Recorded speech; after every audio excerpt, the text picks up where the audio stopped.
Hello दोस्तों, नमस्ते, प्रणाम। मैं पूजा तिवारी आपके अपने यूट्यूब चैनल पूजा तिवारी अवधी गीत पर स्वागत करती हूँ। दोस्तों, आज हम आप लोगों के सामने एक गौने की गीत लेकर आई हूँ। आप लोग वीडियो को लास्ट तक देखिए। पसंद आए तो लाइक कीजिए, सब्सक्राइब कीजिए और कमेंट जरूर कीजिएगा। नदिया किनारे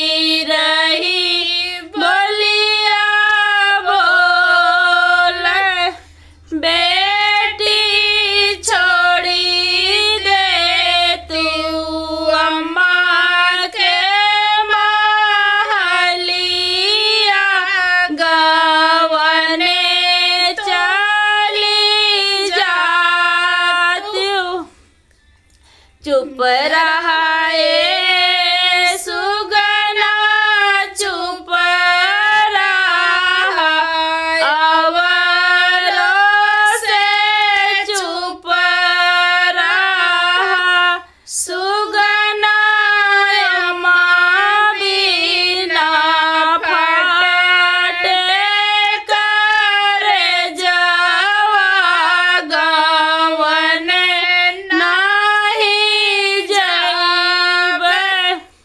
नदिया किनारे